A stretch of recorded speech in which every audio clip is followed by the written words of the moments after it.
Selling an older home with solar, hey, they promised it was going to add value, but what if that's a total lie? I mean, everywhere you turn, there's a solar panel ad promising free energy, zero down payments, huge tax savings. Sounds amazing, but here's the truth. Those panels don't always add value to your home. Buyers don't always want them, and you could end up with a roof full of problems in a contract you can't escape. Today, I'm going to break down the real pain points of solar that these salespeople won't tell you. And you're going to want to stick around as I'm going to share a real story about some clients that almost couldn't sell their home due to these solar panels. And before I begin, here's my rescue dog, Daisy. We give back to the rescue dog organizations here in the Denver area. But anyway, get a pen and paper out, take some notes, and let's get going. First off, let's start off with expectations versus the reality. Now, you have probably been told by these salespeople that come to your door that, hey, you're going to save big on the electricity bills. And they're going to tell you that the energy provider themselves had sent you to the door, and they're going to have all these papers with that provider on top. And it looks legit, but just be careful. And they're going to tell you how you qualify for these tax write-offs. And they're also going to go into how your home's value is going to increase if you add solar to your home. But here's the reality. Not everybody qualifies for those tax credits. I mean, if you get a refund or you don't owe much in taxes, you don't get the full benefit of the tax credit that these panels provide. And also, many states are cutting back on what's called net metering. So the power you send back to the grid really isn't worth as much anymore. And when it comes time to sell, those panels don't always add value. In fact, they can scare many buyers away.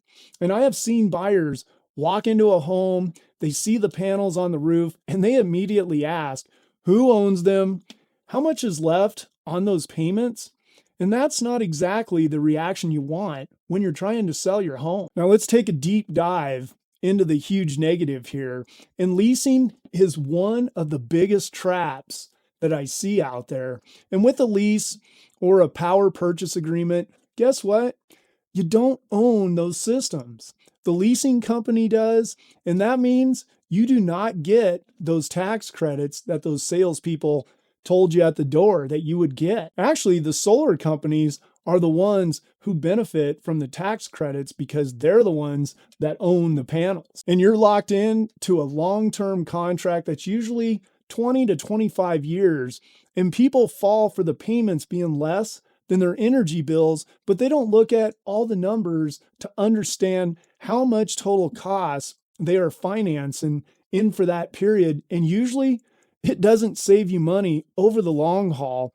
So make sure you understand all the fine print. I mean, this tactic often masks the true cost of the system, which is financed over a long period with interest. And that initial savings are misleading because the loan amount might be inflated by including interest for that first year or by adding a larger loan amount than necessary to the total cost. And you end up with a long-term financial obligation for this solar system that might not provide the promised energy savings, and you may still have to actually pay your utility company. Now, these payments often can increase every year thanks to what's called an escalation clause. And yes, your payments can increase. And in the world we live in now, does that make sense to you?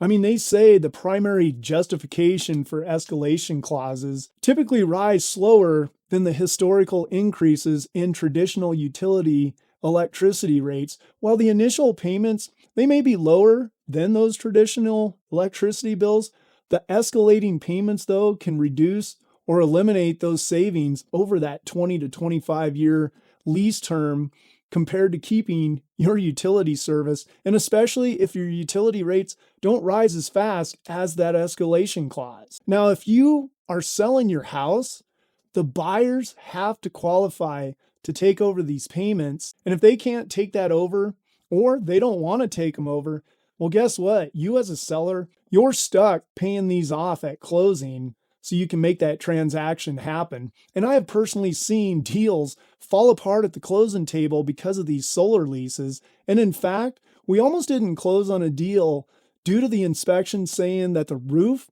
was in need of replacement. And at the time, they had to call the company that they had their lease through, only to find out that company went out of business and filed bankruptcy, leaving them scurrying for options to get this resolved. Finally, they found that new service provider, but they couldn't guarantee when they could get them taken off for that roof repair. And the new buyer, they almost terminated the deal as they were already skeptical of the solar anyway.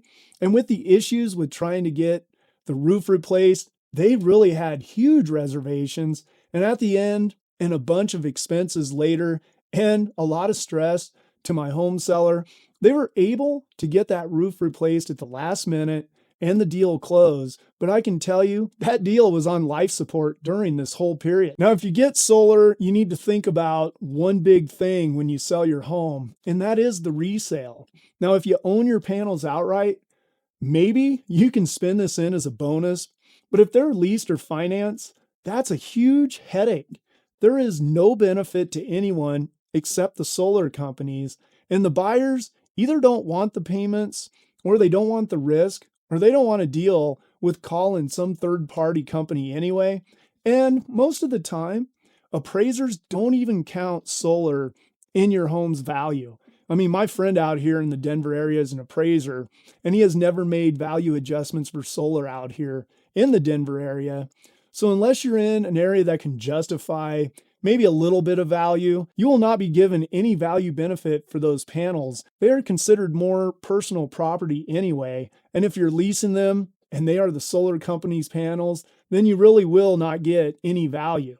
So you might think you're adding $20,000 of equity, but the market says, nope, that's just equipment on your roof. And by the way, if you need help with all of this, selling your home and trying to understand all this, I have a link down below. I'd love to talk to you. Or if you need a real estate professional in your area, I have connections throughout the country. Feel free to reach out. I'd love to help you. But anyway, let's get back to it and let's talk about those roof issues. Yes, solar companies, they rarely mention all this. And if your roof is old, you'll need to replace it before they install those panels. And if you need a roof replacement later, guess what? You have to pay thousands to have the solar panels removed and reinstalled. And sometimes those panels can void or complicate your roof warranty.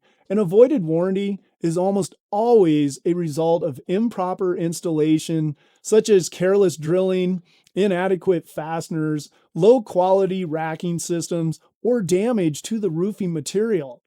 And to ensure your warranty remains intact, communicate with your roofing contractor, choose a reputable solar installer, and verify that they will adhere to the roofing manufacturer's guidelines. And just don't go with what that salesperson tells you on how reputable their installers are, as they're only trying to get that sale. So anyway, what you thought was saving money on electricity could turn into a giant roof project. So just keep that in mind as well. Now let's get into those hard sales tactics that we all have seen, been a part of, and heard from other people. And I've seen this personally. These solar reps, they go door to door, high pressure tactics. They say things like, if you don't sign today, you're going to miss the incentives, or these panels will pay for themselves in 7 years, creating false urgency. And these salespeople pressure homeowners to sign immediately by claiming a limited time offer is about to expire, a government incentive is ending soon, or prices are about to increase. And legitimate companies will allow you time for consideration and comparison. So just keep that in mind. And this tactic involves grossly exaggerating the potential energy savings or promising to completely eliminate your electric bills. And this can also include using outdated energy bills or only a few months of usage data to calculate your projected savings, leading to a system that is either oversized or undersized. And an offer for free solar panels is a classic scam that often hides the cost within a predatory lease agreement or a PPA or a power purchase agreement. And these contracts may contain hidden fees long-term rate escalations, and costly termination fees that can be difficult to escape. And to prevent homeowners from discovering better deals, these aggressive salespeople often discourage you getting multiple quotes, or they'll bash competitors.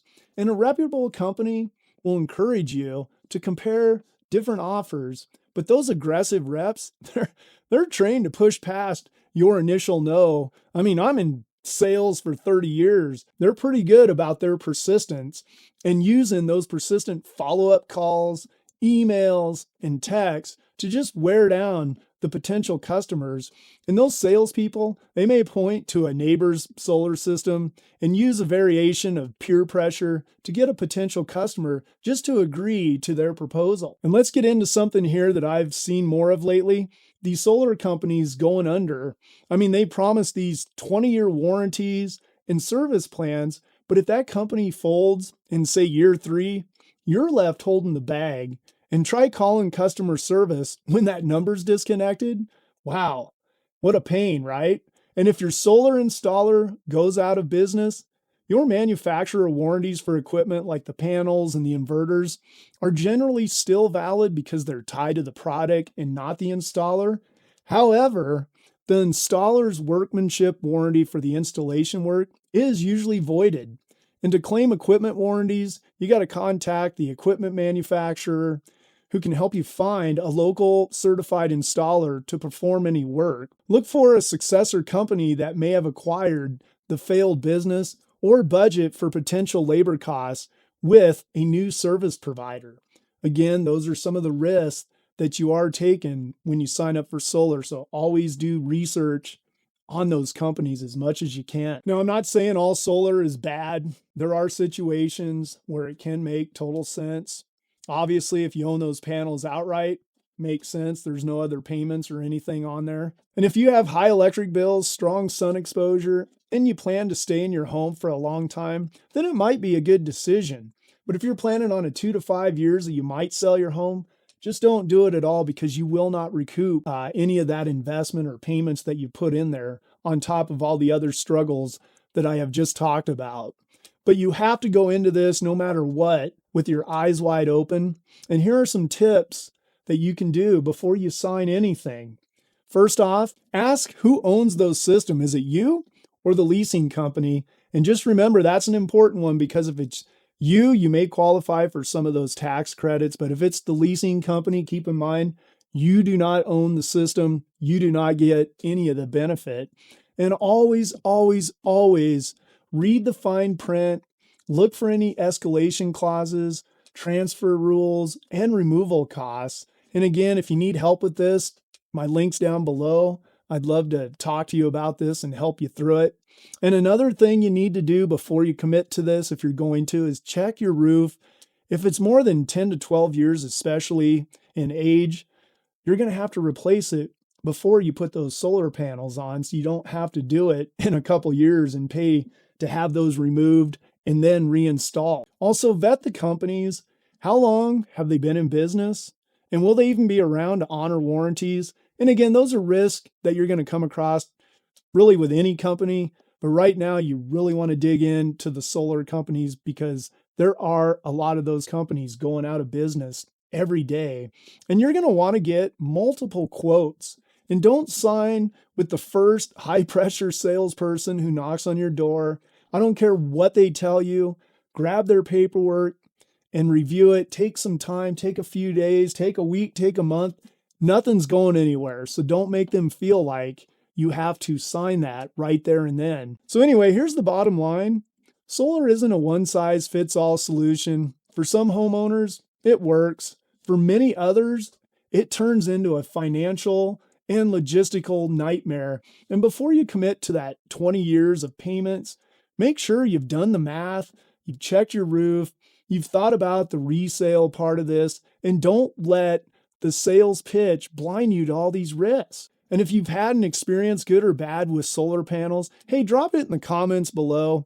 I'd love to hear your stories, and I bet other homeowners would too, as we all would like to learn from everybody's experiences. And if you're looking for more advice on buying, selling, updating your home, check out my other videos that I've linked down below.